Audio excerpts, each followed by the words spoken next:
દેવાય તસ્મૈ નમઃ. તો આપણે ગયા વખતે મારું એવું માનવું છે કે આ 7મો અધ્યાય પૂરો કરી દીધો હતો અને રિવિઝન પણ થઈ ગયેલું, રાઈટ? અને 8મો અધ્યાય શરૂ કરી રહ્યા છીએ આજથી. ઓમ શ્રી પરમાત્મને નમઃ.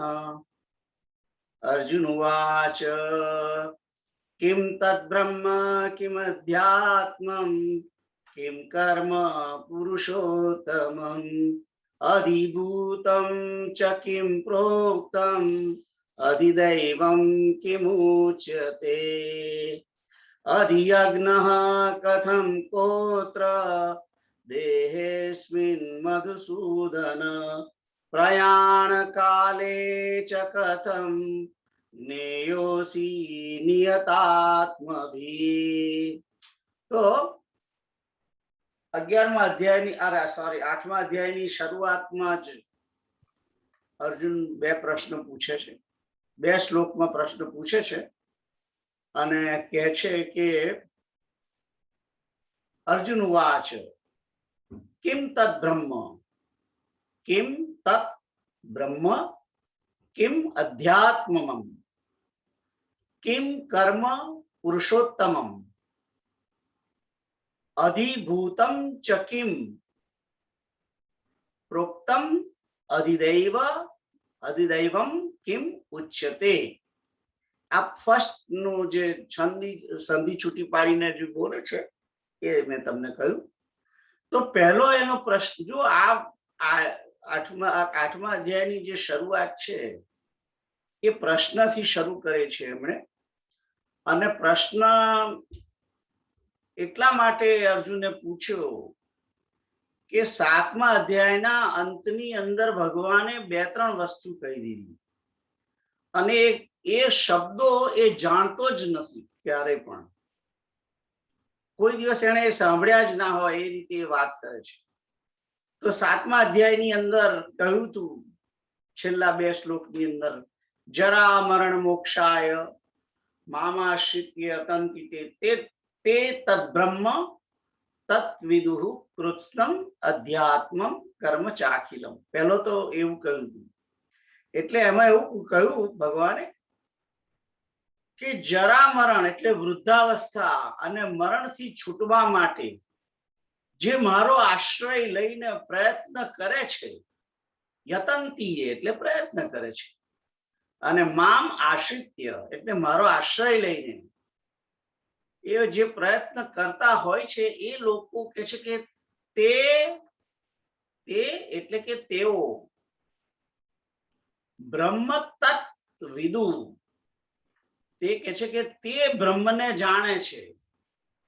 પ્રશ્ન આવો કર્યો એટલે આવું કહ્યું કે જે મારા માટે મને મારો આશ્રય લઈ અને મુક્ત થવા માટે પ્રયત્ન કરે છે તેઓ બ્રહ્મને જાણે છે અને કૃષ્ણમ અધ્યાત્મમ સંપૂર્ણ અધ્યાત્મને પણ જાણે છે અને સંપૂર્ણ અખિલમ કર્મ અને સંપૂર્ણ કર્મને પણ જાણે છે. આવો પ્રશ્ન કર્યો એટલે અર્જુનના માટે 3 શબ્દો બહુ મોટા કહેવાય.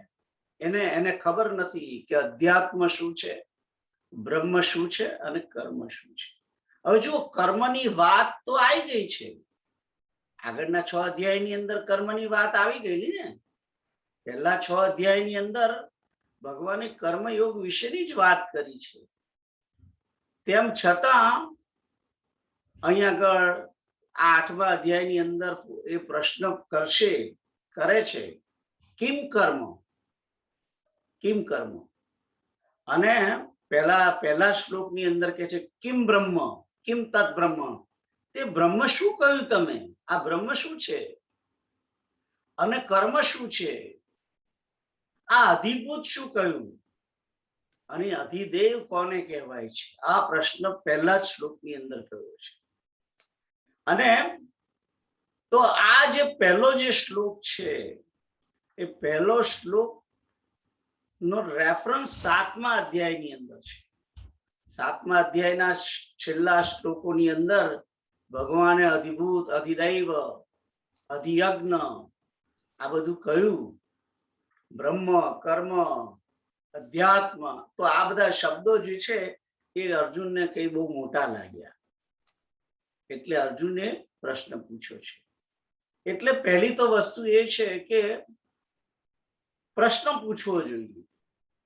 ખબર ના પડે તો એમને હાયા નહીં કરવું કોઈ દિવસ, કોઈ પણ જગ્યાએ. ક્લાસની અંદર તમે કોલેજમાં હો, સ્કૂલની અંદર હોય, ભણતા હોઈએ અને તે સમયે પ્રશ્ન પ્રોફેસર કે જે કઈ ટીચર હોય છે એ બોલતો હોય છે, એ બોલે ત્યારે એને એની જે સમજણ ના પડે તો તરત જ પ્રશ્ન પૂછવો જોઈએ. કારણ કે જો પ્રશ્ન પૂછશો નહીં અને એમને આગળ જશો તો પ્રોફેસરને કે શિક્ષક જે છે એને ખ્યાલ ના આવે કે મેં જે બધું કહ્યું છે એને તમે સમજ્યા છો કે નહીં. એટલે પ્રશ્ન બહુ જરૂરી છે. એટલે અહીં આગળ એક વસ્તુ આ અધ્યાયની શરૂઆતની અંદર જ અર્જુને જે પ્રશ્ન કર્યો પહેલા શ્લોકની અંદર, એ એક વસ્તુ સૂચવે છે કે અર્જુન સાવધાન શ્રોતા છે. એ એમનામાં આમ બેસી રહેલો શ્રોતા નથી. જનરલી આપણે બધા સ્કૂલમાં ને ક્લાસીસમાં ને કોલેજમાં હતા કે generally people don't ask questions, કારણ કે દે ફીલ કે આ બધા કોઈને એમ લાગશે કે આને આટલી ખબર નથી, એટલે ઇન્ફિરિયરિટી કોમ્પ્લેક્સને કારણે મોટા ભાગે લોકો પ્રશ્ન પૂછતા નથી. એટલે એક વસ્તુ આ પહેલા જ શ્લોકની અંદર જાણવા જેવી એ છે કે અર્જુન નિર્ભય છે. કારણ કે જેને જ્ઞાન મેળવવું છે, જેને કઈ જાણવું છે, જિજ્ઞાસા છે, જિજ્ઞાસુ વ્યક્તિ હોય એ તો પ્રશ્ન કરે ને કરે જ. પ્રશ્ન ના કરે તો એ જિજ્ઞાસુ કહેવાય જ નહીં. કારણ કે જે કઈ કહે છે એને સમજવા માટે પ્રશ્ન કરવો જરૂરી છે.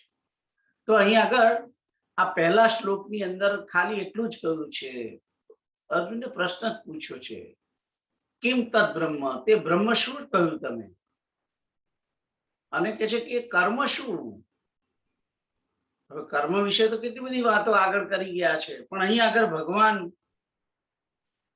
અને જુઓ ભગવાનનો આ અર્જુને પ્રશ્ન કર્યો છે એ બરાબર જ કર્યો છે કર્મ માટે. કારણ કે 6 અધ્યાયની અંદર કર્મયોગ વિશે કહ્યું, તેમ છતાં આ 7મા અધ્યાયની અંદર છેલ્લે ભગવાન કહ્યું કે જે મારા આશ્રય લઈ અને જરા મરણ મોક્ષ એટલે જન્મ મરણ થી છૂટવા માટે પ્રયત્ન કરે છે તે કર્મને જાણે છે. તો શું જે પ્રયત્ન કરે છે કર્મ નથી જાણતો? પ્રશ્ન જે 7મા અધ્યાયનો શ્લોક છે જે છેલ્લેથી બીજો, એની અંદર એમ કહ્યું કે યત્ન કરે છે, પ્રયત્ન કરે છે એટલે કર્મ જ કરે છે ને એકચ્યુઅલી તો, રાઈટ? શબ્દ જે તમે બરાબર પકડો તમે શ્લોકને, તો જો કૃષ્ણ એમ કહેતા હોય કે જે મારો આશ્રય લઈ અને જન્મ મરણથી છૂટવા માટે પ્રયત્ન કરે છે તે બ્રહ્મને જાણે છે, અધ્યાત્મને જાણે છે અને સંપૂર્ણ અખિલ કર્મને જાણે છે. તો કર્મ કરવાનું કહ્યું, યત્ન કરે છે એટલે કર્મ કરતો હોય, યત્ન કરે છે એટલે કંઈક કરે તો છે જ.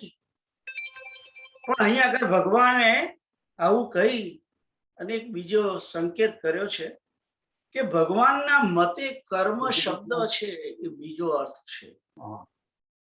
પરમાત્મા શ્રી કૃષ્ણ કર્મ કોને કહે છે, એ કર્મનો જે અર્થ છે એ એમને કઈ બીજો કહેવો છે, એટલે જાણી જોઈને આવું બોલ્યા છે. અને એ રીતે એકચ્યુઅલી અર્જુનની પરીક્ષા પણ કરી છે કે આ બરાબર હું કહું છું બધું સાંભળે છે કે નહીં, કે હું જે કહું છું બસ આ કરે છે, ખાલી આમ કરે છે. જો એને સમજ ના પડે તો એ તરત પ્રશ્ન કરવો જોઈએ. એટલે એક બાજુ તો એ જ શ્લોક પણ કે પ્રયત્ન કરે છે, પાછા કહે છે કે કર્મને જાણે છે, એ જ કર્મને જાણે છે એવું કહેવામાં આવે છે. એનીવે, આમાં ઉલझવાની જરૂર નથી. અને બીજો જે શ્લોક છે એની અંદર પણ પ્રશ્ન જ છે.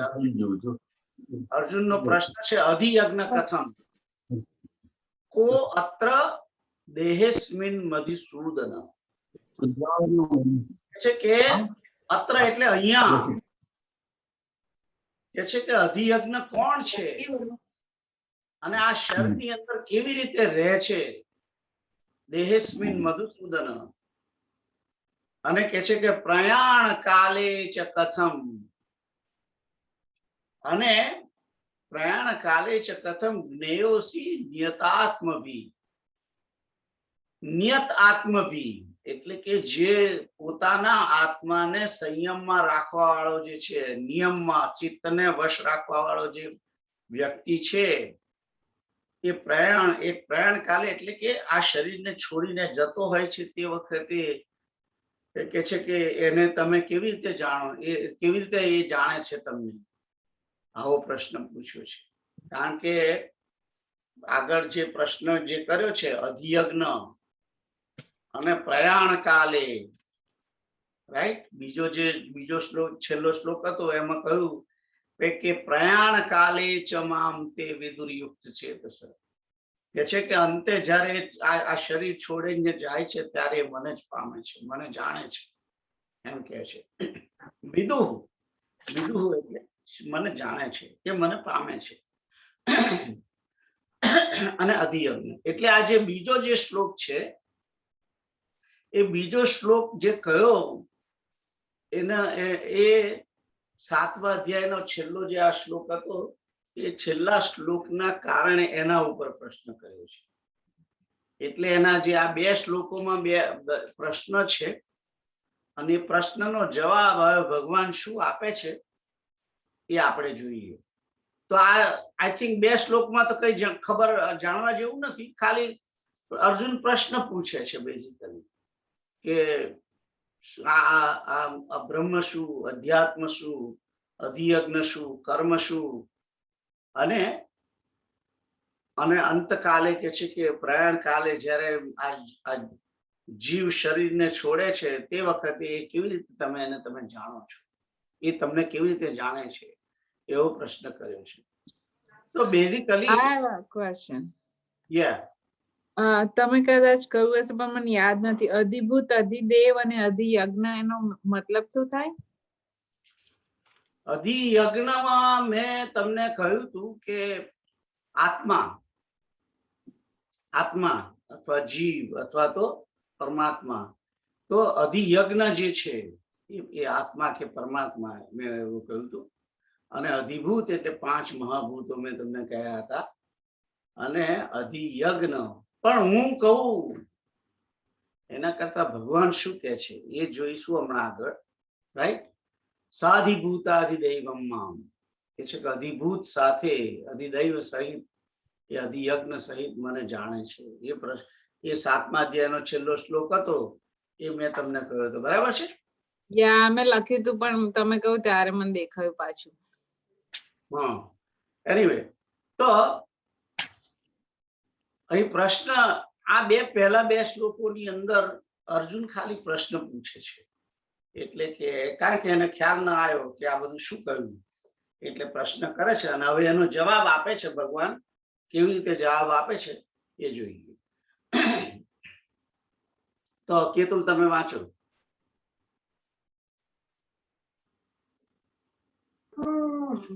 શ્રી ભગવાન ઉવાચ અક્ષરમ બ્રહ્મ પરમં સ્વભાવોધ્યાત્મ મુચ્યતે ભૂત ભાવોદ્ભવત કરો વિસર્ગ કર્મ સંજ્ઞિત.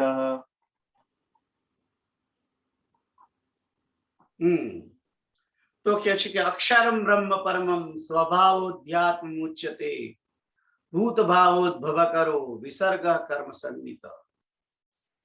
તો અહીંયા આગળ 2-3 વસ્તુ કહી છે આ એક જ શ્લોકની અંદર. બ્રહ્મ વિશે પણ કહ્યું, અધ્યાત્મ વિશે કહ્યું અને કર્મ વિશે કહ્યું. 3 વસ્તુ કહી છે આ શ્લોકની અંદર. પહેલા જ પ્રશ્ન પહેલા શ્લોકનો જે પ્રશ્ન છે એનો જવાબ હવે પહેલા આ શ્લોક ત્રીજા શ્લોકમાં આપ્યો છે. તો ભગવાન સંધિ છૂટી પાડીને પહેલું તો કેવી રીતે વાંચાય એ કહી દઉં તમને. અક્ષરમ બ્રહ્મ પરમમ સ્વભાવઃ અધ્યાત્મમ ઉચ્યતે ભૂત ભાવોદ્ભવ કરો ભૂત ભાવ ઉદ્ભવ કરો અથવા કરહ વિસર્ગ કર્મ સંગીત. આ બે ત્રણ આ રીતે એને વાંચવાનું છે. તો પહેલું તો કયું બ્રહ્મની વ્યાખ્યા આપી ભગવાને અને કહે છે કે અક્ષરમ બ્રહ્મ પરમમ. કહે છે કે આ પ્રશ્ન બ્રહ્મ શું, પહેલો જવાબ પ્રશ્ન હતો કે બ્રહ્મ શું કહ્યું, એનો જવાબ પહેલા આપી દીધો. કહે છે કે પરમ અક્ષર જે છે, પરમ અક્ષર એ જ બ્રહ્મ છે. પરમ અક્ષર, અક્ષર એટલે પહેલું તો એ વસ્તુ જાણો કે ક્ષર એટલે શું, રાઈટ? ક્ષર એટલે કે વિનાશી વસ્તુ. ક્ષર એટલે વિનાશી વસ્તુ. જે કઈ વસ્તુનો નાશ થાય છે એનું નામ ક્ષર. એટલે અક્ષરનો અર્થ શું થયો? અવિનાશી. સિમ્પલ છે ને? અવિનાશી. અને પછી હવે કે છે પરમમ અક્ષરમ. જે પરમ અક્ષર છે કે જેનો ક્યારે પણ વિનાશ થતો નથી એનું નામ બ્રહ્મ, રાઈટ? તો અહીં આગળ પરમમ અક્ષરમ બ્રહ્મ. તો પહેલું તો બ્રહ્મ એટલે શું? તમને યાદ હોય તો આ પહેલા જયારે વચ્ચે ગીતાના આપણે પહેલા જે અધ્યાયો વાંચતા તે વખતે આઈ થિંક કે પ્રીતલે પ્રશ્ન કર્યો હતો કે શરૂઆતની અંદર બીજા કે ત્રીજા અધ્યાયની અંદર જ કે આ બ્રહ્મ શું છે. Do you guys recall that? ત્યારે મેં એક જવાબ આપ્યો હતો તમને. કોને યાદ છે?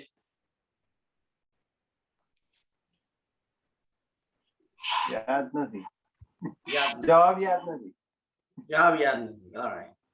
તો મેં પહેલા એ વખતે કહ્યું હતું, તે વખતે, કારણ કે એ જે મેં ડેફિનેશન કહી હતી એ ઉપનિષદોની ડેફિનેશન છે.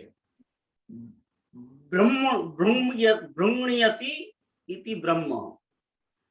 એટલે જે કૃપાલુજી જોડે મેં સાંભળ્યું છે એની અંદર એમણે કહ્યું, અને that is right also, I confirm that, कि जो सबसे बड़ा है और दूसरों को बड़ा करे, हाँ याद है, उसका नाम ब्रह्म.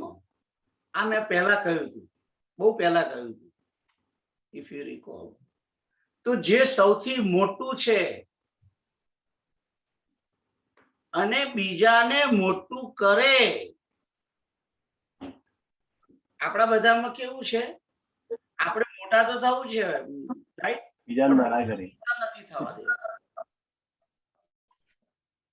જ્યારે ઉપનિષદનો ઋષિ એમ કહે છે કે જે બીજાને મોટો કરે તે, એટલે કે આત્મા જે છે, આ જીવ, એ પણ પરમાત્મા બને, એની અંદર સહાય કરે,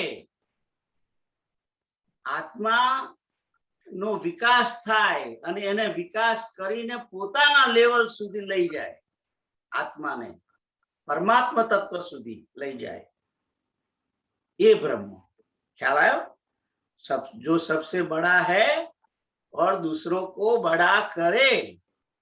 दूसरों को એટલે જીવને, આત્માને. એ આત્માને પોતાના જીવો બનાવે, अपने समान बनावे, ये राइट? तो ये मैं डेफिनेशन આપી હતી તે સમયે. અને એટલે એનો અર્થ થયો છે, એ વખતે મેં તમને એ વખતે એટલું સમજાવ્યું નતું, પણ એનો અર્થ એવો થયો કે આત્માને આ પરમાત્મા જે છે કે જે બ્રહ્મ છે એ જે બીજો જે નાનો આત્મા જીવ જે છે એને પણ પોતાના સમાન બનવાની તક આપે, એને પોતાના સમાન બનવામાં સહાયતા કરે. તે આજે હું શ્રાવણ મહિનાનો છેલ્લો દિવસ છે એટલે ઇફ યુ ગાઈઝ રિકોલ, જેણે જેણે શંકર શિવનું જે હમણાં શિવ પુરાણ ચાલે છે એની અંદર જે વાતો ચાલતી હતી વાંચ્યું અત્યાર સુધી, હજુ ઘણું બાકી છે, ઘણા અધ્યાય બાકી છે એટલે કાલથી પાછા એ ચાલુ થઈશું. પણ એમાં એ કહ્યું હતું કે ભગવાન શિવના જે 5 કાર્ય છે કે જીવ સંસારની આજ ઉત્પત્તિ, સ્થિતિ, વિનાશ અને જીવને શિવ તરફ લઈ જવામાં મદદ કરનાર એ તત્પુરુષ અને મુક્તિ પ્રદાન કરનાર જે મોક્ષ આપે છે તે ઈશાન. તો ભગવાનના જે કાર્ય છે એ આ જે પેલા જે છેલ્લા 2 કાર્ય મેં તમને કહ્યા 5માંથી, એ આ સમજો દૂસરો કો બડા કરે अपने સમાન બનાએ એ છે. એનીવે, તો અહીંયા આગળ બ્રહ્મની વ્યાખ્યા કૃષ્ણ જે આપે છે બધું સરખું જ છે, પણ અહીંયા કૃષ્ણનો જે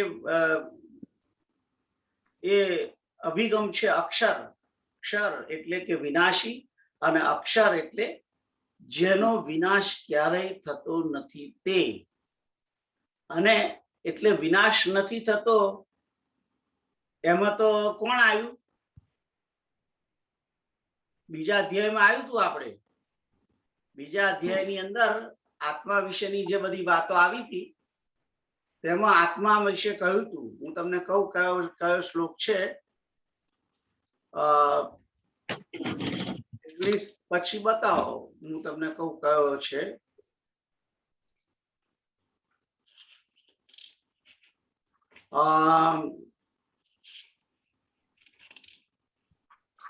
અવ્યય છે, આત્મા જે છે અવ્યય છે.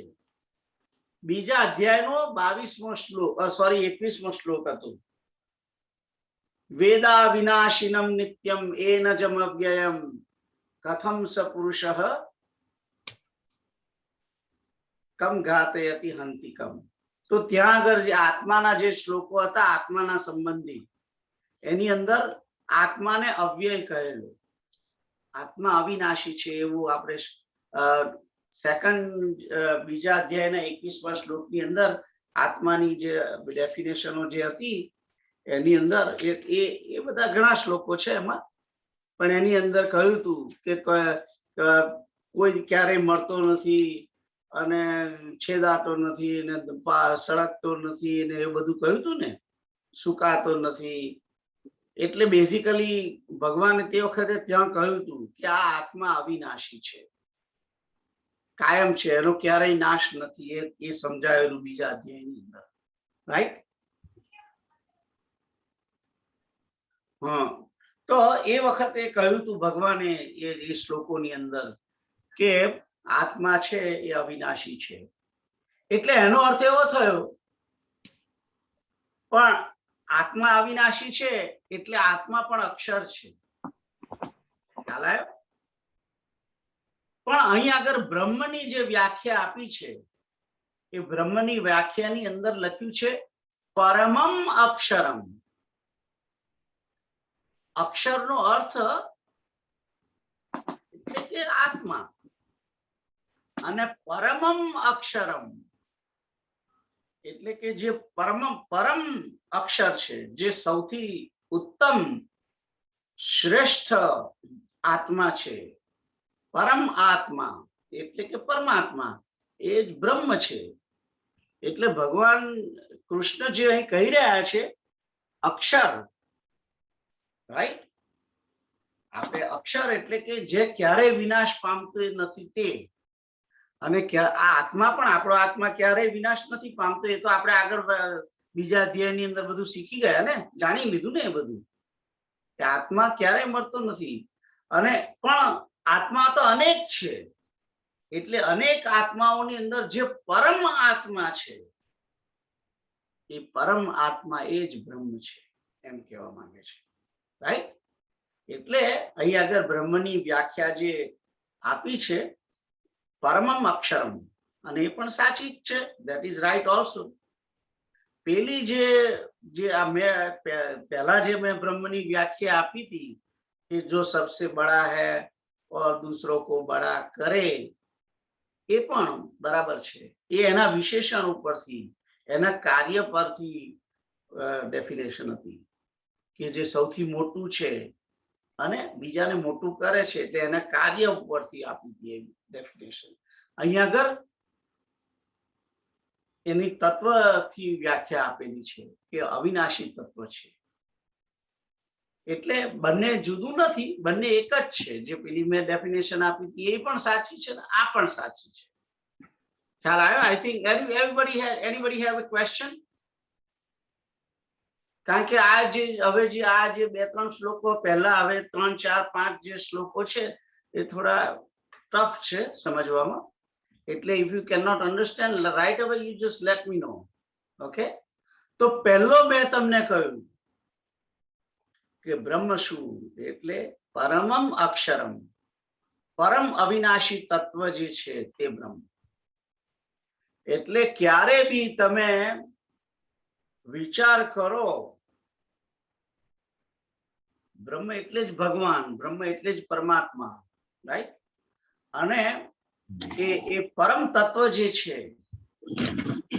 એની અહીં આગળ ઓળખાણ આપી દીધી છે કે જે પરમ આત્મા છે તે, જે ક્યારેય મળતું નથી તે, મળતો નથી તે, એ અક્ષર, એ બ્રહ્મ છે. પરમ અવિનાશી જે વ્યક્તિ છે તે. એટલે આ બધું આ જગતની અંદર આપણે જે કંઈ જોઈએ છીએ, પંચ મહાભૂતોની વસ્તુઓ, એ બધું વિનાશી છે. એક વસ્તુ વિનાશી છે, રાઈટ? દરેકની અંદર આકાશ તત્વ છે, દરેકની અંદર પૃથ્વી તત્વ છે, આ સંસારની અંદર પૃથ્વી તત્વ છે, રાઈટ? જળ તત્વ છે, અગ્નિ તત્વ છે, વાયુ તત્વ છે અને આકાશ તત્વ છે. આ બધું જ નાશવાન છે.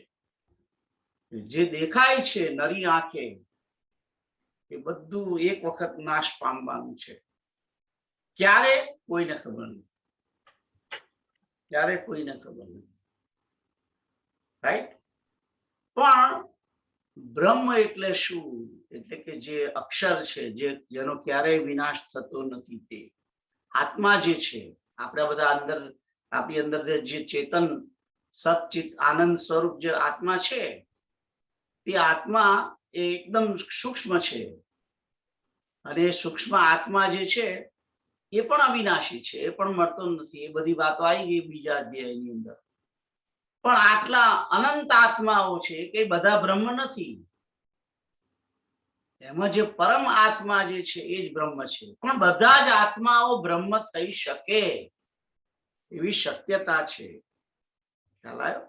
એ મેં તમને કહ્યું હતું. એટલે આપણું જે સનાતન ધર્મની જે બધી વિચારધારા છે એની અંદર કે જે પરમાત્મા બનવાની શક્યતા જીવાત્માને આપેલી છે. કોઈ પણ જીવાત્મા પરમાત્મા સ્વરૂપ બની શકે છે. એ સંભાવના એની અહીં આગળ જાહેરાત પણ કહી શકાય.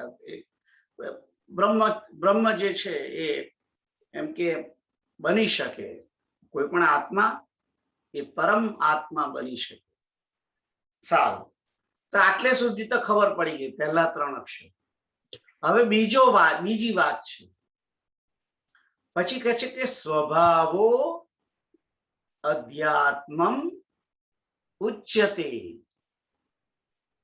રાઈટ? અને પછી કહે છે કે એનો સ્વભાવ, રાઈટ? સ્વભાવ અથવા તો કે એનો એ અધ્યાત્મ કહેવાય છે.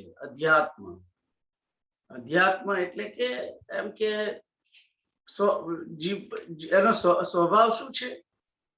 તો સ્વભાવ એટલે જ સ્વભાવનો અર્થ જ એ છે કે આત્મા, કારણ કે મૂળ તો એનો સ્વભાવ અવિનાશી છે ને, પરમમ અક્ષરમ બ્રહ્મ, રાઈટ? એ અક્ષર બ્રહ્મ જે છે એ પરમ અક્ષર, એને બ્રહ્મ કહે છે. તો એટલે કે એનો અર્થ એવો થયો કે જે બ્રહ્મ છે એનો મૂળ સ્વભાવ શું છે? અવિનાશી છે. કે એનું સ્વરૂપ શું છે? બ્રહ્મનું સ્વરૂપ શું? તો કે અવિનાશી, રાઈટ?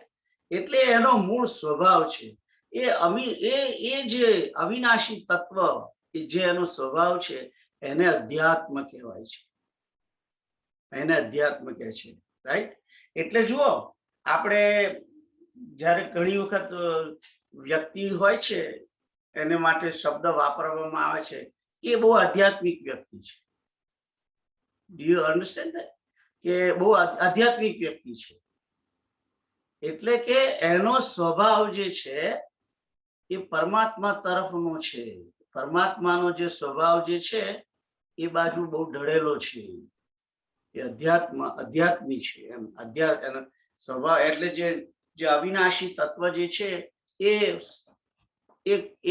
એનો સ્વભાવ આધ્યાત્મિક છે. એટલે કે કહેવા માંગે છે કે એનો જે સ્વભાવ છે એ અક્ષર તરફ છે.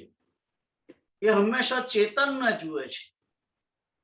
દરેકની અંદર ચેતન તત્વને શોધે છે. અવિનાશી તત્વ એની શોધમાં જે છે તે આધ્યાત્મિક છે. બેઝિકલી આવું કહી શકાય કે જે વ્યક્તિ અવિનાશી તત્વની શોધમાં છે એ વ્યક્તિ આધ્યાત્મિક છે. અને સ્વભાવ, કારણ કે એનો એ બીજું કઈ ક્ષર પદાર્થોની શોધમાં, ક્ષર પદાર્થો એને ગમતા નથી, એને અક્ષર પદાર્થો ગમે છે. એટલે એ બેઝિકલી તત્વ, ચેતન તત્વ શબ્દ, તત્વ વસ્તુઓને શોધતો હોય છે.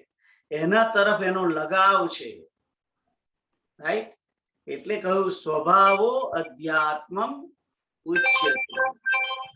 એટલે કે જે અધ્યાત્મ એટલે કે જે જીવ, જે જીવાત્મા જે છે, એનું સ્વરૂપ, જય શ્રી કૃષ્ણ.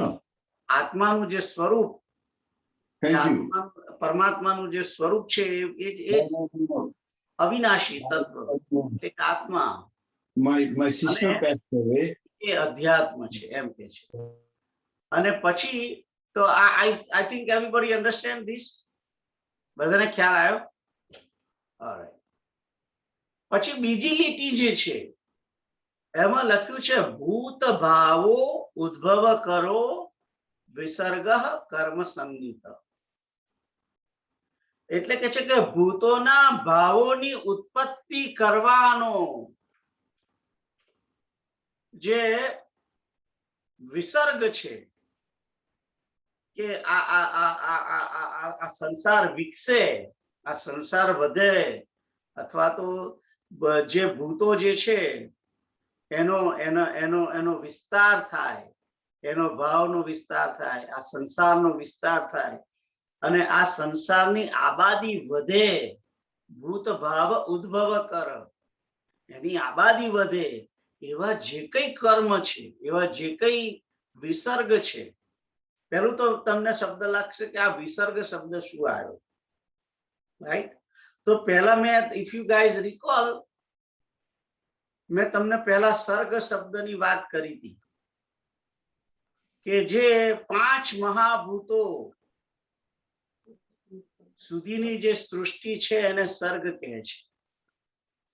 એ સર્ગની જે સૃષ્ટિ છે પરમાત્મા ઈશ્વરે પોતે બનાવેલી છે. અને સર્ગ એટલે કે ભગવાને જ્યારે વિચાર કર્યો કે હું એકમાંથી અનેક થઉં, તે માટે પોતાની જ અંદરથી પોતાની પ્રકૃતિને બહાર કાઢી, એ પ્રકૃતિને પાછો, એ પ્રકૃતિ વિકાર પામી અને એટલે પરમાત્મામાંથી જ પ્રકૃતિ, અને એ પ્રકૃતિમાંથી મહત્તત્વ, અને મહત્તત્વમાંથી 3 પ્રકારના અહંકાર, અને 3 પ્રકારના અહંકારમાંથી જે તમોગુણ છે એમાંથી પહેલું આકાશ તત્વ પ્રગટ થયું, પછી વાયુ, પછી અગ્નિ, પછી જળ, પછી પૃથ્વી. એટલે એ જે ત્રણ તત્વો સોરી 5 તત્વો સુધીની જે સૃષ્ટિ છે એને સર્ગ કહે છે.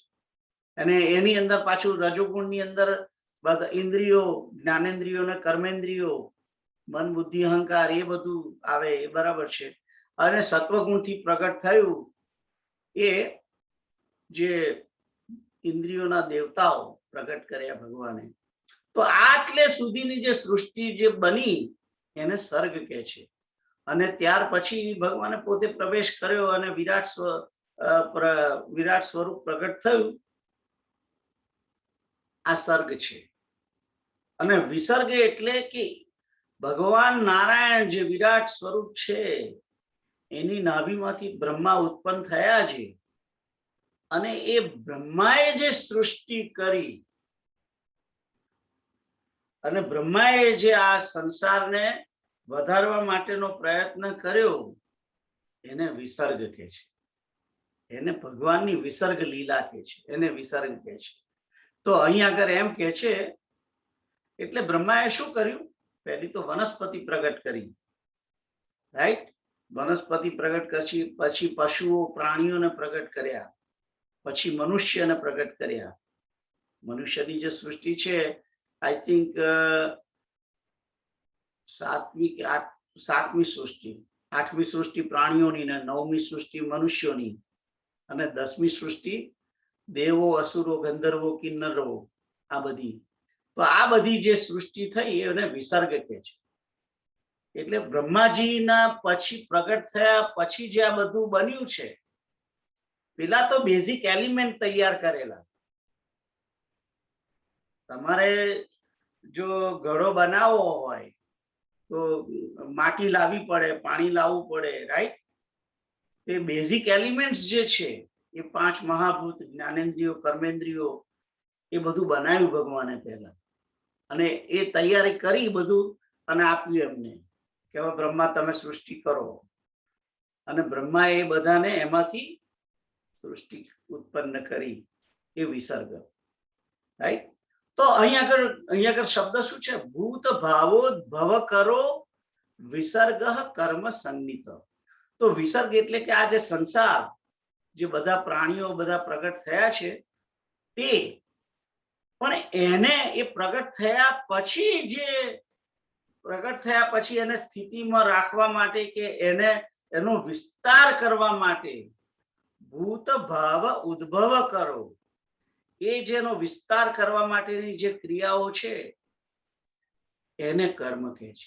એટલે કે ભગવાને વનસ્પતિ બનાવી, પ્રાણીઓ બનાવ્યા, બરાબર છે, પણ પ્રાણીઓ બનાવ્યા પછી પ્રાણી કેવી રીતે એનું જીવન કેવી રીતે ચાલે? તો એને વનસ્પતિ ખાવી પડે.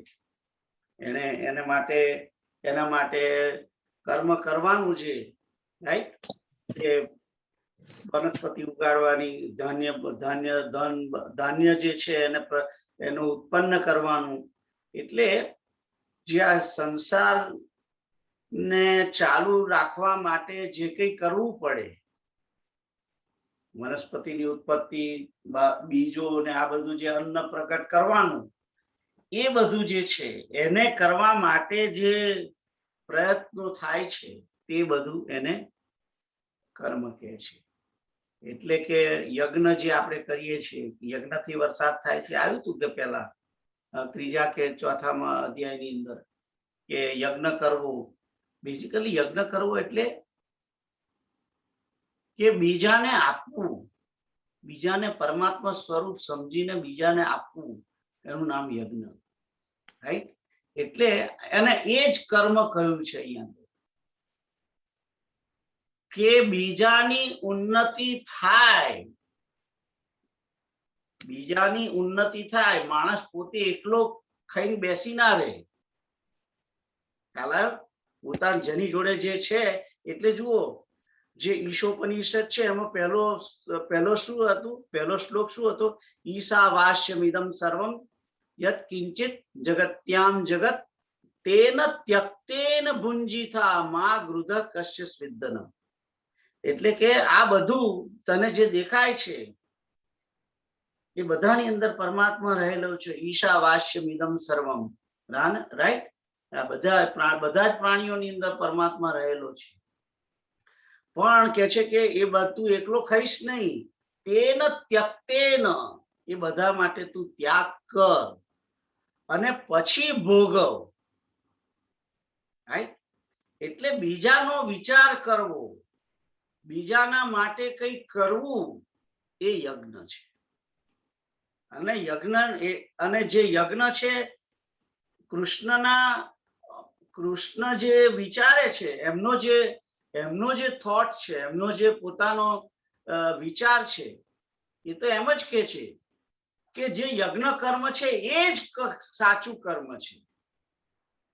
તમે જે ખાઈએ છીએ, આમ તો કર્મ એટલે કે જે કઈ કર્મ કરીએ છીએ કર્મ, પણ એ બધા કર્મ કરીએ છીએ એ કર્મથી જે કર્મ વડે ભૂત ભાવોદ્ભવ કરો, આ સંસારની આબાદી વધે, આ સંસારનું વધારે ને વધારે કલ્યાણ થાય, એવા જે કઈ પ્રયત્નો છે, એવા જે બધા પ્રયત્નો છે, એ બધા કર્મ કહેવાય. જો માણસ વિજ્ઞાની જે છે, વૈજ્ઞાનિક પોતે જે કઈ શોધખોળ કરે અને એનાથી સંસારને જો લાભ થતો હોય, રાઈટ, તો એના માટે એને સરસ કર્મ કર્યું. ખ્યાલ આવ્યો? પણ ન્યુક્લિયર એનર્જી બનાવી અને પછી જો એને એટમ બોમ્બ બનાવ્યો, that is not a કર્મ. ખ્યાલ આવ્યો? એટલે જે કર્મ અહીંયા આગળ કૃષ્ણનો જે વિચાર છે, કૃષ્ણ જે રીતે કહી રહ્યા છે, આપણે અત્યાર સુધી જે કર્મ સમજ્યા છીએ, અને કર્મ આપણે કારણ કે આપણે એમ સમજીએ છીએ કે જે કઈ કર્મ ક્રિયા થાય છે, કર્મની અંદર 3 વસ્તુ, કર્તા હોય, ક્રિયા હોય અને સાધન હોય. રાઈટ? કોઈ પણ કર્મ થાય એટલે એની અંદર કર્તા હોય, કરનાર કોક હોવો જોઈએ ને, અને ક્રિયા વર્બ જે કે છે, આપણે વર્બ કે જે કઈ પ્રોસેસ થાય છે તે, અને સાધન જેના વડે કરવામાં આવે છે. હવે યજ્ઞ કર્મ જે છે, આપણે યજ્ઞ કરીએ છીએ, એ યજ્ઞની અંદર કર્તા જે છે એ હોતા, ઓમ નમઃ શિવાય સ્વાહા કરીને જે હોમીએ છે તે, રાઈટ? અને સાધન શું? તો પેલી હવન સામગ્રી, ઘી, કે તમે જે પેલો ચમચો લઈને હોમો છો તે, અથવા તો જેની અંદર તમે પાત્રની અંદર વસ્તુ લઈને બેઠા છો તે, લાકડા, આ બધા કરણ છે, સાધન છે. અને એનાથી જે યજ્ઞ કરવાની જે ક્રિયા છે, સ્વાહા બોલીને જે હોમીએ છીએ એ ક્રિયા, એ બધું થઈને કર્મ થયું આખું. એટલે કોઈ પણ કર્મની અંદર 3 વસ્તુ મુખ્ય હોય છે, કર્તા હોય છે, ક્રિયા હોય છે અને કરણ હોય છે. રાઈટ? તો આ તો કર્મની અંદર બેઝિકલી શું હોય છે એ તમને કહ્યું. પણ કોને કર્મ કહેવાય એની ડેફિનેશન જે કૃષ્ણ આપે છે, કૃષ્ણના વિચારે એ જ ડેફિનેશન છે કર્મની, કે જેના વડે ભૂત ભાવો ઉદ્ભવ કરો. જે પ્રાણીઓ છે તે પ્રાણીઓની ઉન્નતિ થાય, રાઈટ? ભૂતોની આબાદી થાય, તમામ પ્રાણીઓનો આ સંસારનો વિસ્તાર થાય, સંસારના નાનામાં નાની કીડી કે જીવડું કે જે કઈ પતંગિયું કે કોઈ પણ આત્મા છે, એનો વિકાસ, જે જીવ જે આવ્યો, પ્રગટ કર્યો ભગવાને પોતે, એનો વિકાસ થાય, એની અંદર એના માટે જે કઈ કર્મ કરવામાં આવે વિકાસ માટે. આપણે બધા જે કર્મ કરીએ છીએ, એન્જિનિયર ઘર બનાવે છે તો ઘર બનાવે છે, તો ઘર બનાવે તો એન્જિનિયર ઘર બનાવે તો એ એનું કર્મ છે સંસારના વિકાસ માટે. રસ્તા બનાવે છે તો સંસારના વિકાસ માટે. એ ભૂત ભાવ ઉદ્ભવ કરો. ખ્યાલ? ડોક્ટર જઈને હોસ્પિટલમાં જે કામ કરે છે એ શું? ભૂત ભાવ ઉદ્ભવ કરવો, એનું એ કર્મ છે, સાચું કર્મ છે. કે એનાથી એ પ્રાણીઓના દુઃખને ઓછું કરે છે, પ્રાણીઓને સુખ પહોંચાડે છે, પ્રાણીઓને જે કઈ રોગો થયા છે રોગોમાંથી મુક્ત કરાવે છે. તો આ ભૂત ભાવ ઉદ્ભવ કરો કર્મ કહેવાય. સાથી હાથ મળાય. હું જે તમને સમજાવવા પ્રયત્ન કરી રહ્યો છું એની અંદર તમને ખ્યાલ આવે છે કે કોઈને ક્વેશ્ચન્સ છે? साथी हाथ बढ़ाना. Just try. Yeah. હાથ બળાના એ બરાબર છે, પણ એ જ આમ તો વાત છે.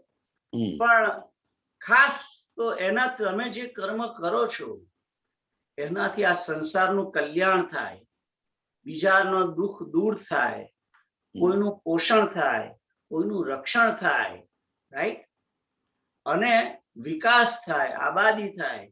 આ બધા જે કર્મ છે એ જ સાચા કર્મ છે એવું કૃષ્ણનો મત છે. એ પ્રમાણે કૃષ્ણ કહે છે. એટલે કૃષ્ણનો જે ડેફિનેશન છે કર્મની, એ ડેફિનેશન આ જ છે: ભૂત ભાવ ઉદ્ભવ કરો. ભૂતોના ભાવોને ઉદ્ભવ કરવામાં જે માટે જે કઈ કર્મ કરવામાં આવે છે, યુ નેમ ઇટ, એ તમે વૃક્ષો રોપો, વૃક્ષારોપણ કરો, કારણ કે વૃક્ષો હોય તો જ વરસાદ આવે, રાઈટ. વૃક્ષોનો ઘણો ઘણો એનો એનો એનો પેલો એ છે, યોગદાન છે, રાઈટ. વનસ્પતિઓનું ઘણું યોગદાન છે. ભગવાને રોગો ઉત્પન્ન કર્યા એના પહેલા ઔષધિ ઉત્પન્ન કરી. 7મી કે 8મી સૃષ્ટિ જે વનસ્પતિની કરી, એ ભગવાને બ્રહ્માએ જે ઉત્પત્તિ કરી છે, એ તમામ આ સંસારની અંદર એક પણ રોગની ઔષધિ ભગવાને નથી મોકલી એવું નથી. પહેલી જ ઔષધિઓ જ પ્રગટ કરી છે. અને એટલે શાંતિ ઔષધય, શાંતિ, શાંતિ પાઠ કરે છે ને ત્યારે શાંતિ પાઠની અંદર આટલા માટે જ કહેવામાં છે, શાંતિ ઔષધય, શાંતિ ઔષધય, શાંતિ, ઔષધિની પણ શાંતિ થાય. એટલે આ શાંતિ માટે, આબાદી માટે, કલ્યાણ માટે, વિસ્તાર માટે, રક્ષણ માટે, પોષણ માટે એ જે કઈ કર્મ કરવામાં આવે છે, એની વૃદ્ધિ માટે, સંસારની જે કઈ કર્મ કરવામાં આવે છે એ બધા કર્મ એ કર્મ જ સાચા કર્મ છે એવું કૃષ્ણનું કહેવાય છે, કહેવા માંગે છે. એટલે અહીંયા આગળ શું કહ્યું છે? ભૂત ભાવો ઉદ્ભવ કરહ વિસર્ગ કર્મ સંગીત. એટલે ભૂતોના માટે, બીજાના માટે કરવાની જે ભાવના, જે ત્યાગ, જે કઈ કર્મ કરે છે નિસ્વાર્થપણે, રાઈટ, એને કર્મ કહે છે. પણ જ્યારે જ્યારે હું તમે આશા રાખીને જે કઈ કર્મ કરીએ છીએ એ કર્મ પાછો ત્યાગ નથી. એ તો આપણે સેલરી લઈએ છીએ, રાઈટ. આમ તો ભૂતભાવ ઉદ્ભવ કરો કર્મ જ છે, એ બરાબર જ છે, એનું જ કર્મ છે.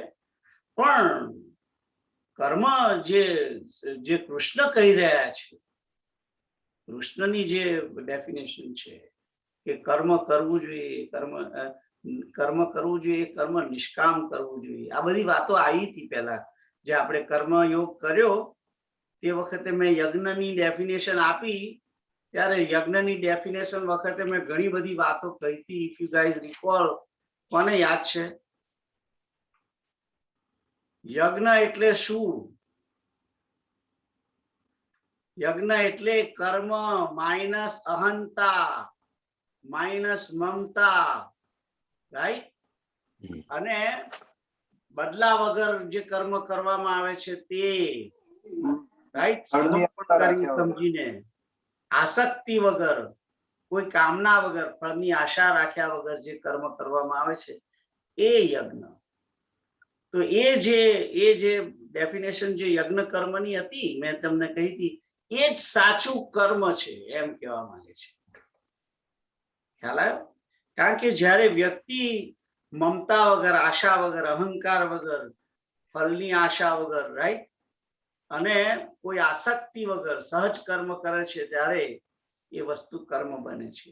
અને એ જ કૃષ્ણના ડેફિનેશન પ્રમાણે સાચો જે કર્મ જે છે એ જ છે કૃષ્ણના મતે, એ જ સાચું. તો આ કર્મ, I think anybody having a question on this?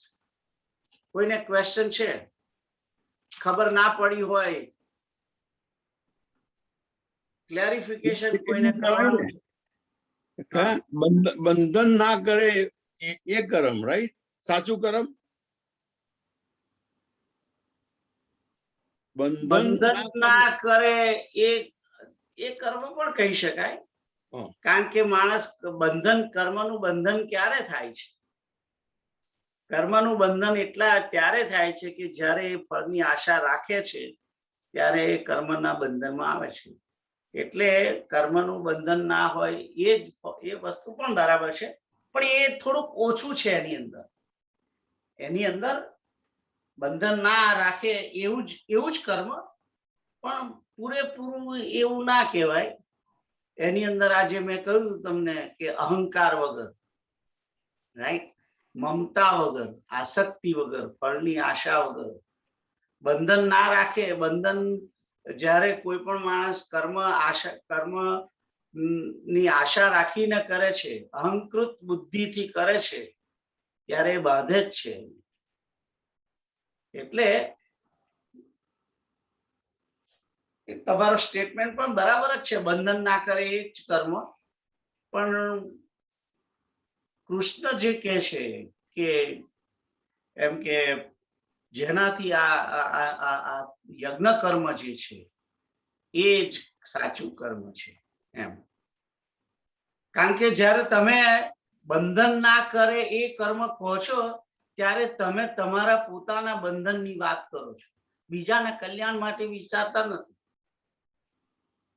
જ્યારે કૃષ્ણનો જે અભિપ્રાય છે, અભિગમ છે, એ બીજાનું કલ્યાણ થાય, સંસારની રક્ષા થાય, સંસારનું કલ્યાણ થાય, સંસારની વૃદ્ધિ થાય, સંસારનું પોષણ થાય, એ બધા માટેનો જે ત્યાગ, એ બધા માટે જે કર્મ કરવામાં આવે છે, રાઈટ, એ યજ્ઞ કર્મ, એ જ સાચું કર્મ, એવું એમ કેવું છે.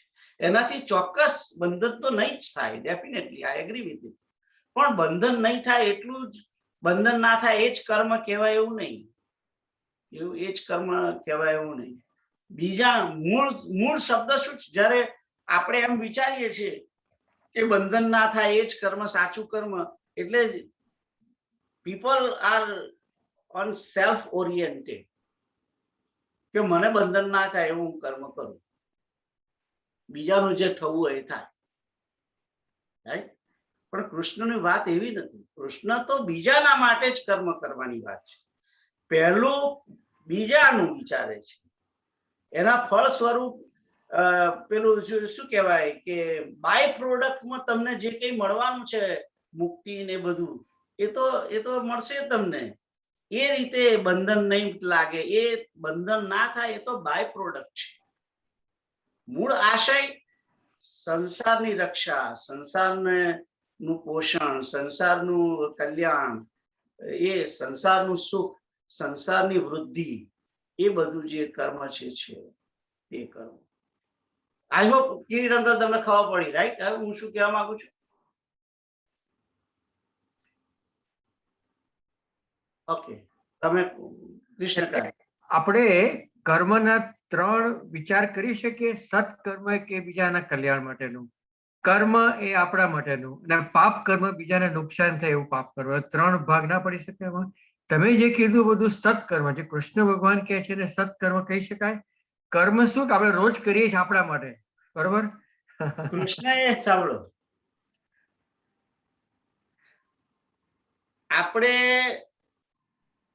આપણે જે બધું કહીએ છીએ એ આમાં શું છે કે દરેક વ્યક્તિ પોતપોતાના પ્રમાણે ડેફિનેશન કહે છે, રાઈટ?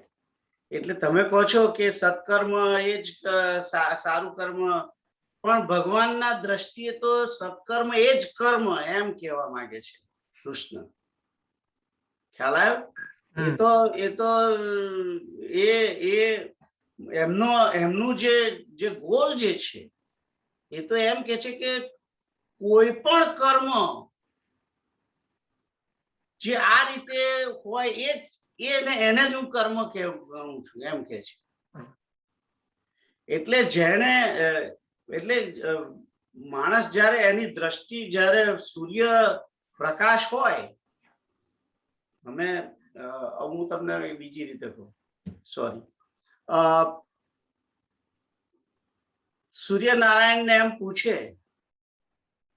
કોઈ, હું કે તમે જો સૂર્યનારાયણને મળીએ અને સૂર્યનારાયણને મળીએ અને કહે કે તમે અંધકારને દૂર કરો છો, તો ભગવાન સૂર્યનારાયણ પહેલો પ્રશ્ન શું કરે આપણને ખબર છે?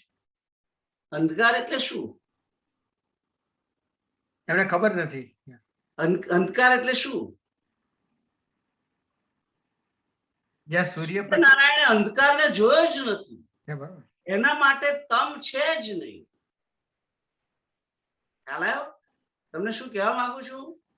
એટલે જે કૃષ્ણની દ્રષ્ટિએ કર્મ, જુઓ આ જ ડિફરન્સ છે રામાયણ અને મહાભારતની અંદર. મારું મારું મારું મારું મારું મારું મારું મારું એ મહાભારત, રાઈટ? અને ના મને નથી જોઈતું, તારું તારું તારું તારું તારું. તમે જુઓ અયોધ્યાની ગાદી લેવા કોઈ તૈયાર ના થયું, રામ ના તૈયાર થયા, ગતાર્યા લક્ષ્મણ જોડે, અને પાછળથી ભરત પણ ચિત્રકૂટની અંદર મનાવા ગયા. એ તારું તારું તારું એ રામાયણ, અને મારું મારું મારું. 5 ગામ માંગ્યા, 5 ગામ આપવા પેલો તૈયાર નથી. દુર્યોધન કહે છે કે 100 ની અણી ઉપર જેટલી જમીન પણ હું આપવા તૈયાર નથી. એટલે નજરિયો, જે દ્રષ્ટિ છે વ્યક્તિની, હું કહેવા શું માંગુ છું કે દ્રષ્ટિ વ્યક્તિની, કે કઈ દ્રષ્ટિથી તમે જુઓ છો. અહીંયા આગળ કૃષ્ણની દ્રષ્ટિ કર્મ માટેની જે છે, એ કૃષ્ણની દ્રષ્ટિ જ ભૂત ભાવો ઉદ્ભવ કરો કર્મ. તમે જે કહો છો એ એનું કારણ છે. કૃષ્ણ જે છે એ નિર્ગુણ છે, અને નિર્ગુણ એટલે ટોટલી પારદર્શક હોય. તેની અંદર ખરાબ કર્મનો વિચાર જ નથી. જે પરમાત્માએ સૃષ્ટિને ઉત્પન્ન કરી છે, માતા પિતા જે છે એ કોઈ દિવસ પોતાના બાળકને મારી નાખે ખરા? શિક્ષા આપવા માટે થોડો માર માર્યો હોય, બરાબર છે, તો પોતે એને કિલ કરે? ના કરે ને. કૃષ્ણ છે એ પિતા છે, આ જગતનો પિતા છે. એની દ્રષ્ટિએ ભૂતોને મારી નાખવાનો કે એનો સંહાર કરવાનો જે એવો વિચાર એના મનમાં આવે જ નહીં. એટલે કૃષ્ણની દ્રષ્ટિએ આ બધું છે જ નહીં. તમને ખ્યાલ આવ્યો? આ તો સારું કર્મ, ખરાબ કર્મ, મિશ્ર કર્મ, એ તો આપણા બધાના ચશ્મા છે. આપણા બધાના ચશ્મા છે. મારા લાલ ચશ્મા છે તો હું બધું લાલ જોઉં. જેને ભૂરા ચશ્મા એ ભૂરું જુએ, યલો ચશ્મા વાળો યલો જુએ. ખ્યાલ આવે છે? એટલે તમે જે કહી રહ્યા છો કે સત્કર્મ ને આ કર્મ ને આ કર્મ ને આ કર્મ, આ કર્મ, આ કર્મ, આ કર્મ, એ કર્મ જે છે તમે જે કહો છો એ બધું આપણી દ્રષ્ટિએ, કારણ કે એવી આપણી દ્રષ્ટિ છે. પણ પરમાત્માની શું દ્રષ્ટિ છે? બરોબર. જ્યારે કૃષ્ણ કહે છે ત્યારે કૃષ્ણના માટે જે કર્મ જે છે એ નિર્ગુણ કર્મની જ વાત છે. અને જ્યારે નિર્ગુણ હોય છે જ્યારે કર્મ, ત્યારે ત્રણેય ગુણોથી પર, સત્વ કર્મ, રજો કર્મ અને તમો કર્મ, ત્રણેયથી પરની વાત છે. એ ભૂત ભાવ ઉદ્ભવ કરવો એની વાત કરી રહ્યા છે. તમે જે કહો છો એ 3 ગુણના અંડરમાં જે આવે છે તે વાત કરો છો. બરોબર બરોબર. કૃષ્ણ જે વાત કરી રહ્યા છે એ નિર્ગુણ કર્મની વાત કરી રહ્યા. એક 3 ગુણોથી પર ની વાત કરે. તમને ખ્યાલ આવ્યો હું શું કહું છું? યસ. ઓલરાઈટ, બીજો કોઈ ક્વેશ્ચન હતો કોઈને? તો ભૂત ભાવ ઉદ્ભવ કરો, વિસર્ગ કર્મ સંગીત. અને વિસર્ગનો અર્થ ત્યાગ પણ થાય છે, યજ્ઞ થાય છે, આ બધા અર્થ થાય છે વિસર્ગ. કારણ કે બ્રહ્માએ જે આ સૃષ્ટિ ઉત્પન્ન કરી છે, એ બ્રહ્માએ જે સૃષ્ટિ ઉત્પન્ન કરી એની અંદર પોતાના માટે નથી કશું કર્યું. પોતાના માટે. વૃક્ષો કોઈ દિવસ પોતાનું ફળ ખાતા નથી. વૃક્ષ આંબો જે બને છે, આંબો ઉગે, એ પોતાની કેરીઓ પોતે ખાય છે, ક્યારેય નથી ખાતા. રાઈટ? તો અહીં આગળ કર્મ ભૂત ભાવો ઉદ્ભવ કરો વિસર્ગ કર્મ સંગીત, જે ત્યાગની ભાવના છે. અને જુઓ, વનસ્પતિ જે છે આ જ કારણ છે કે વનસ્પતિની જે સૃષ્ટિ છે 7મી અથવા 8મી છે, 9મી મનુષ્યોની, 8મી પ્રાણીઓની, પક્ષીઓની, અને 7મી એ વનસ્પતિઓની, એને 10મી દેવોની. વનસ્પતિ એ આપણા બધા કરતા પહેલી સૃષ્ટિ એની થયેલી છે. એટલે વનસ્પતિની જે સૃષ્ટિ છે એની અંદર વિનાશની ભાવના નથી, ક્યારેય ઓછી છે. ભૂત ભાવ ઉદ્ભવ કરો જે વાત છે એ બીજાના કલ્યાણ માટે જ વનસ્પતિ. તમે જુઓ, હું આ પેલો મારા ગુરુવારે અહીંયા આગળ પેલો ઘાસ કાપવા આવે છે, એ ઘાસ કાપીને જતો રહે છે.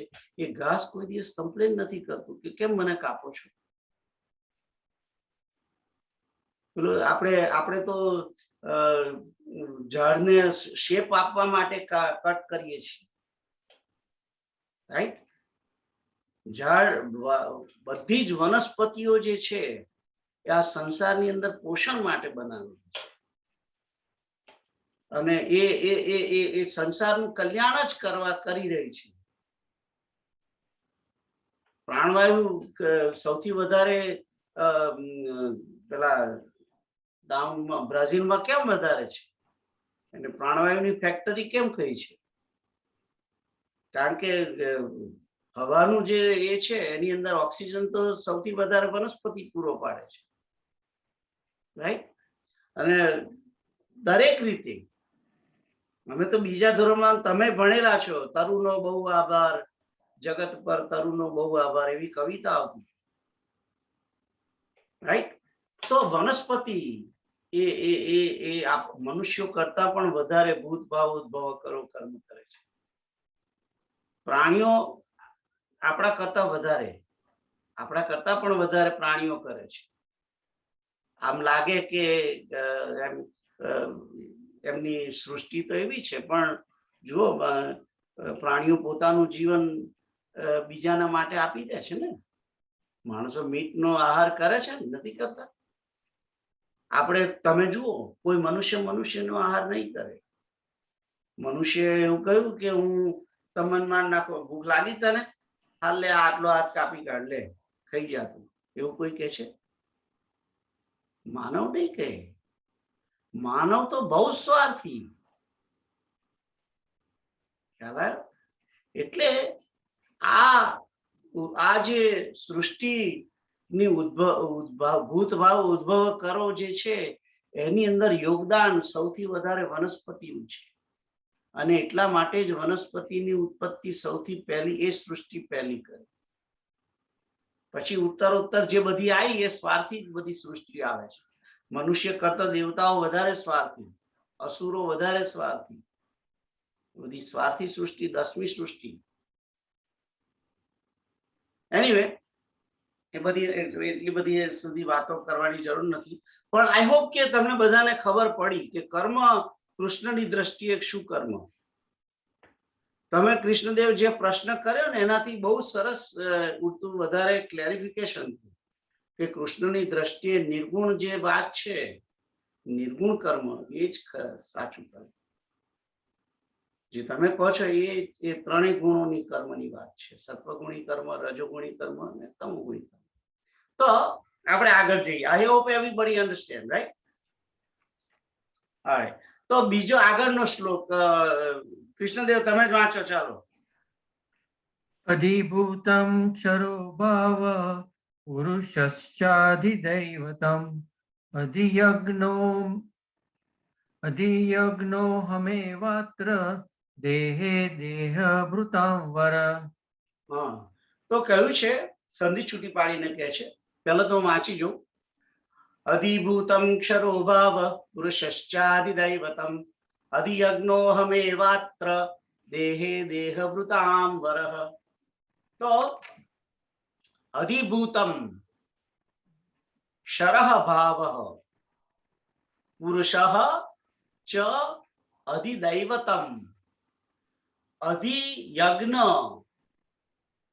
અહમ અત્ર દેહે દેહભૃતામ વર.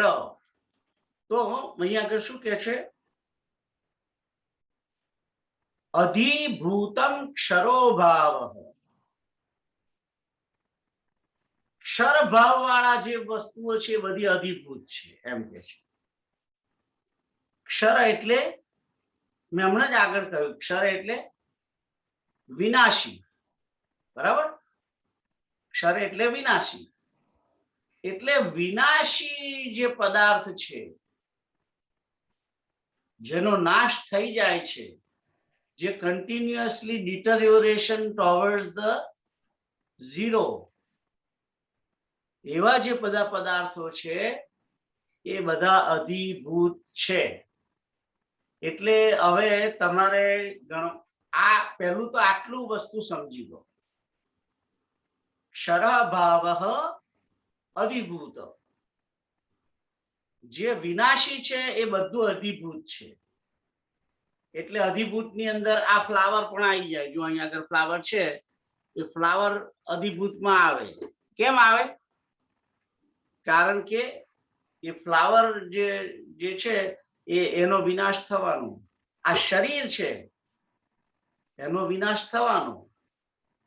રાઈટ?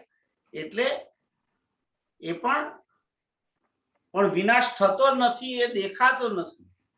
બાકી આપણું બોડી જે છે, every second is going towards deterioration. પણ એ ડિટરિયોરેશન ને પેલો જે આત્મા છે, એ આત્મા એને અટકાવી રહ્યો છે, એ હોલ્ડ કરી રાખે છે ડિટરિયોરેશન થવામાં. બાકી તમે જુઓ, આ શરીરમાંથી જે કઈ પદાર્થો બહાર નીકળે છે, જે જગ્યાએથી, એ બધા કેવા ગંધાઈ ઉઠે છે ને આપણે એને લઈ આમ રોજ લઈને ફરીએ છીએ ને.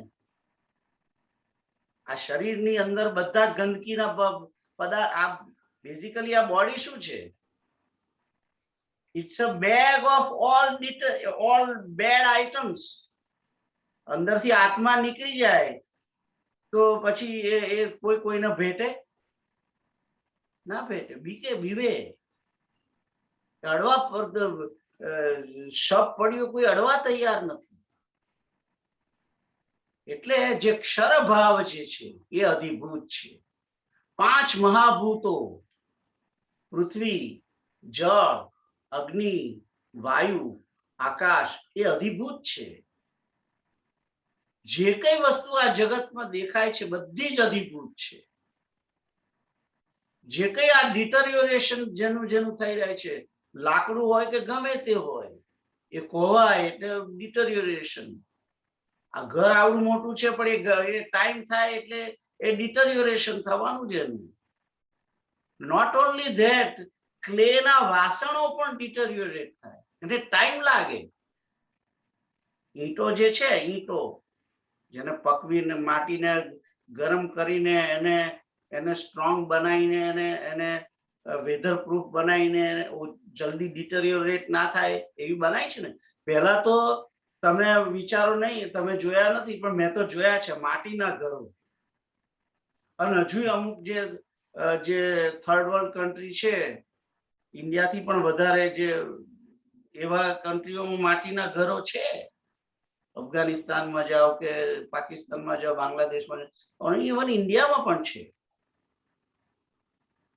હું પોતે રહેલો છું માટીના ઘરમાં. એટલે માટીનો જ ઘર આખું. એ માટીનું ઘર જે છે એ ડિટોરિયોરેટ જલ્દી થઈ જાય. એ જલ્દી ડિટોરિયોરેટ ના થાય એટલા માટે ઈંટોની શોધ થઈ. અને ઈંટો પણ, એ ઈંટ પણ છેવટે તો જવાની જ. અને તમામ જે આ શરીરો દેખાય છે બધા જ ડિટરિયોરેટ છે. એ આત્મા અંદર પેલો જે છે, એ આત્મા એને ટકાવી રાખે છે ડિટરિયોરેશનમાં. પણ એ જેવો નીકળ્યો એટલે તરત જ ડિટોરિએશન ફાસ્ટ થઈ જાય છે, એકદમ ફાસ્ટ. બોડીનું ડિટોરિએશન એકદમ ફાસ્ટ થઈ જાય છે. તો જે ક્ષરભાવ અધિભૂતમ, ક્ષરભાવ અધિભૂતમ. હવે જો આપણે આ બધું જે કરીએ છીએ, આ બધું આપણે જે સમજવા પ્રયત્ન કરીએ છીએ ને, આપણા બધાનો પ્રયત્ન જે છે એ શા માટે છે? પરમ અક્ષરને પામવા માટે, રાઈટ ને? મેન તો એ જ છે ને. આ બધી જે ટોક બધી ચાલે છે એનો મેન એનું શું છે કે પેલું જે અક્ષર તત્વ જે છે, મૂળ પરમ અક્ષર તત્વ, એને જાણવું છે, એને મળવું છે, એને પ્રાપ્ત કરવું છે. અને એટલા માટે કારણ કે એ પરમ અક્ષર છે, એટલે અવિનાશી. એટલે આ આખા જગતની જે દોડ જે છે, રાઈટ, કોઈને મરવું નથી, કોઈને મરવું નથી. આપણે આ બધા પ્રાણીઓ જે છે, દરેક પ્રાણીઓ જે છે, એને કોઈને મરવું છે? એને મરવું નથી ને. એ કેમ? કોઈ જીવને મરવું. એ છે સ્વભાવ અધ્યાત્મ. પરમાત્માનો જે સ્વભાવ, રાઈટ, અવિનાશી જે સ્વભાવ છે, એ અંદર જે છે તે એને મળવું નથી. એટલે અહીં જે ક્ષરભાવ જે છે એ અધિભૂત છે, અધિભૂત. પણ આખું જગત તમે જુઓ, વિચાર કરો કે તમે બોલીએ છો તો ખરા કે આપણે બધાને અવિનાશી તત્વની પ્રાપ્તિ કરવી છે, અવિનાશી તત્વને જાણવું છે, બરોબર, બધું જ. પણ તેમ છતાં આપણું મન આ ક્ષરભાવ એની પાછળ છે. આ માઇન્ડ જે છે ને આપણું બધાનું, આ તો હમણાં કલાક માટે જ આવો ભાવ આવે છે, પછી હમણાં બંધ કરીને સીતારામ કરી દઈએ એટલે પાછા back to the normal, right, back to normal. એટલે તો એ આપણે બેક ટુ નોર્મલ ક્ષરભાવ અધિભૂતની પાછળ. તમે કૃષ્ણદેવ યાદ કરો, એક વખતે પેલા આપણા દાદા જોશી દાદા ના લેક્ચરોની અંદર પણ એક વખત આ વાત ચાલતી હતી કે માણસ પોતે નિત્યમાં જીવે છે કે અનિત્યમાં જીવે છે, એવી બધી વાતો ચાલતી હતી.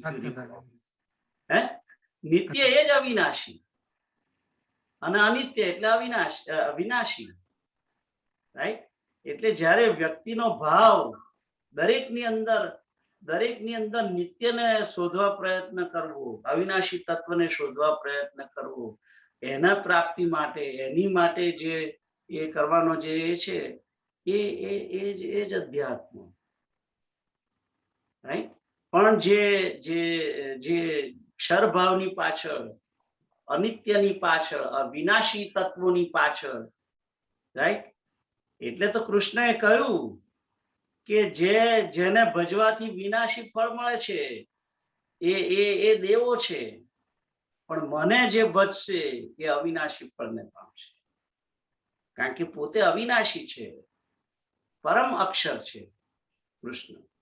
એટલે એને ભજવો તો તમને પછી અવિનાશી ફળ મળે જ, ખ્યાલ આવ્યો?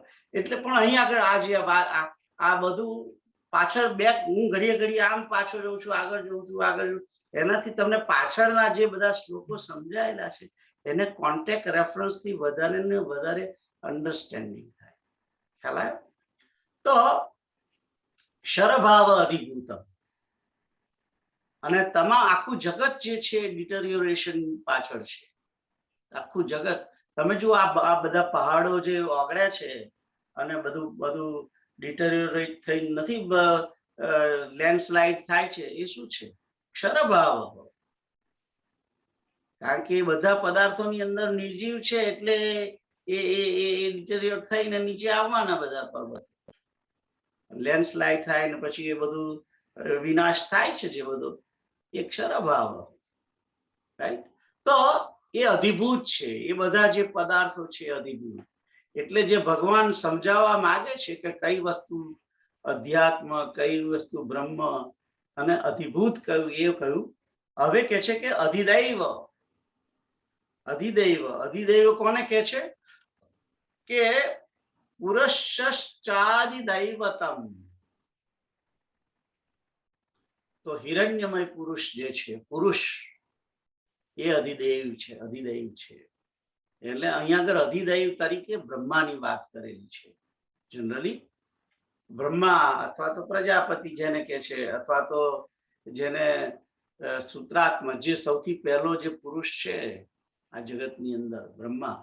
આમ તો વિરાટ નારાયણ પોતે, એની અંદરથી જે પ્રકટ થયેલો જે છે એ દૈવ, અધિદૈવ, સૌથી પહેલો દેવ એ જ.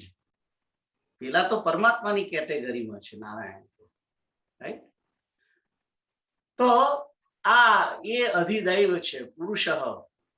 પુરુષની જે વાત કરી છે એ પુરુષ એટલે જ હિરણ્યમય પુરુષ, કે તમે બ્રહ્મા જેને કહો છો તે, પ્રજાપતિ કહો છો તે. અને પછી કે છે કે દેહ ભૃતામ અત્ર દેહે અહમ. દેહ ભૃતામ એટલે કે આ દેહ ધારણ કરેલા જે બધા લોકો છે, શરીરો જે છે, દેહો, રાઈટ? એ દેહધારીઓની અંદર જે શરીરની અંદર જે છે હું, એ જ અધિયજ્ઞ છું. અધિયજ્ઞ એટલે જ આત્મા, એ જ આત્મા, એ જ કે છે કે હું જે છું એ અધિયજ્ઞ છું. આ દેહને ધારણ કરવા માટે, રાઈટ, દેહની અંદર જે અત્યારે હું રહેલો છું એ અધિયજ્ઞ છું. એટલે અધિયજ્ઞનો જે અર્થ જે છે એ અધિયજ્ઞનો અર્થ આત્મા. પણ એ પરમાત્મા જ છે, વાસુદેવ પોતે જ, એ જ, કારણ કે એનો જ અંશ છે, રાઈટ? એટલે અહીંયા આગળ અહમ કર્યું છે. દેહે દેહ ભૃતામ અહમ, એ અધિયજ્ઞ. કે આ દેહની અંદર આમ તો ઘણી આ વેદો, ઉપનિષદોની અંદર જે બધી ઘણી વાતો છે એની અંદર એમ પણ કહેલું છે કે આત્મા છે એ જ પરમાત્મા છે. અને એમ પણ કહેલું છે કે બે પક્ષીઓ પણ છે, આત્માય છે અને પરમાત્માય છે, રાઈટ? એને જ્યારે જે બીજા બધા વાક્ય છે, અહમ બ્રહ્માસ્મિ, કે સોહમ, કે તત્વમસી, એ બધા જે વાક્ય છે એની અંદર ઐક્ય જે છે, એ રીતે તમે ગણો તો પણ આત્મા છે એ જ પરમાત્મા છે, એ જ અધિયજ્ઞ છે. અને એ જ આ દેહની અંદર દેહને ધારણ કરનારો દેહી જે છે. દેહ ભૃતામ એટલે કે દેહને ધારણ કરવા વાળો. ધારણ કોણ કરે છે? દેહને આત્મા જ ધારણ કરે છે. એના લીધે તો ટકી રહ્યો છે. એ નીકળી જાય તો આ દેહ ના કહેવાય ને, રાઈટ? એટલે દેહ ભૃતામ એટલે દેહધારીઓ, દેહધારી. એ દેહધારી, આ દેહની અંદર દેહધારી કોણ છે? જીવ, આત્મા, એ પોતે. અને એ જ કૃષ્ણ છે એમ કે છે. એટલે ભગવાન શ્રી કૃષ્ણ એમ કે છે કે હું જ આ દેહ ધારણ કરનાર જે છે દેહની અંદર, એ હું જ છું એમ કહેવાય. અને એ જ અધિયજ્ઞ છે એમ કહેવા માંગે છે. I hope everybody understand. બહુ અઘરું નથી, right? People gate understand, right? તમને બધાને ખ્યાલ આવે છે શું કહું છું? યા, ખ્યાલ આવ્યો. ઓકે. તો આ બે શ્લોકો આપણે ખાસ તો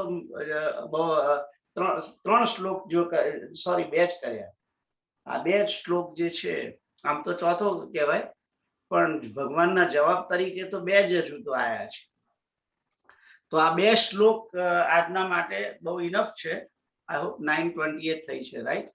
અને કાલે બધાને જવાનું પણ છે. તો કોઈને પ્રશ્ન છે? પ્રશ્ન હોય તો હું તમને એનો જવાબ આપીશ, નહીં તો પછી આપણે જે સંકીર્તન કરીએ છીએ એ કરશું. Anybody having question? ઓકે, તો આપણે સંકીર્તન કરીએ. શ્રી કૃષ્ણ ગોવિંદ હરે મુરારે, હે નાથ નારાયણ વાસુદેવ. શ્રી કૃષ્ણ ગોવિંદ હરે મુરારે, હે નાથ નારાયણ વાસુદેવ. श्री कृष्ण गोविंद हरे मुरारे, हे नाथ नारायण वासुदेव।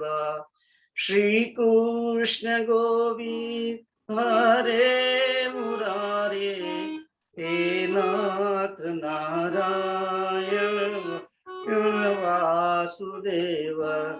श्री कृष्ण गोविंद हरे मुरारे, हे नाथ नारायण वासुदेव।